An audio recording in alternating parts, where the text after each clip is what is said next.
Much has happened at Lotus in the last 20 years, but one thing has remained a constant: the enduring brilliance of the Elise. It's called the Sport these days, and there are two versions, one with a naturally aspirated 134 bhp 1.6-liter engine and the other with a supercharged 1.8 that produces 217 bhp 220 PS.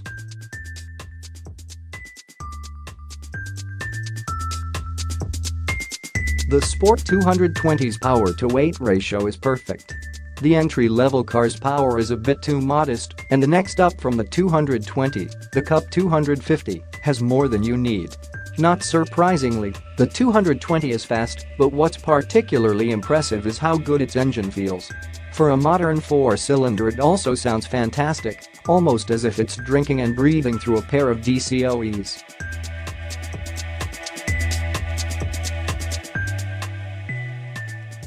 The power delivery has an old-fashioned flavor to it too, the characteristic way a supercharged engine feels as if it's got a larger cubic capacity, rather than simply more power.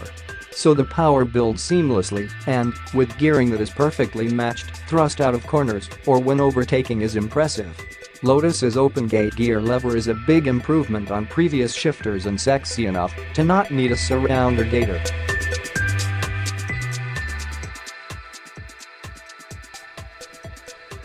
It's the Elise's road manners that have always really impressed, and despite modest Yokohama Advan Neova's 175 section on the front and 205s on the back, in the dry, the grip is prodigious and, on the public road at least, sliding about is unlikely. There's a surprising amount of grip in the wet too, aided by the remarkably sweet steering. It's not just the Sport 220's realistic performance that appeals, there's also its modest dimensions. It's so easy to place on the road and position for corners.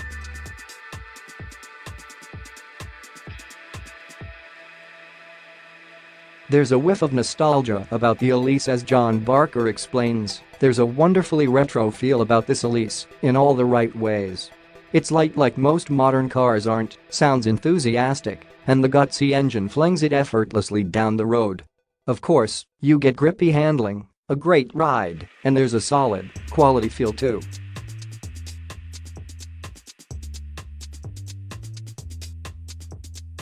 This is a great Elise. Retro is an obvious word to use, but it's an unfortunate one, because it implies old-fashionedness. Actually, sports cars should never have gone away from the original blueprint of low weight, accurate steering with accurate feedback, supple suspension and overall simplicity.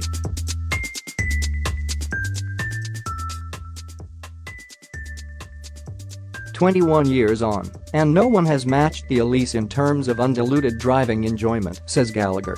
"It feels as refreshingly brilliant as it did when we first drove it, only now every area has been improved upon. Time spent in this car has been a tonic.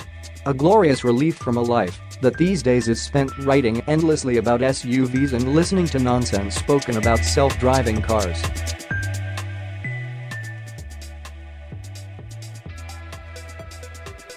The Lotus Elise Sport 220 shows not only how it used to be done, but how it should still be done.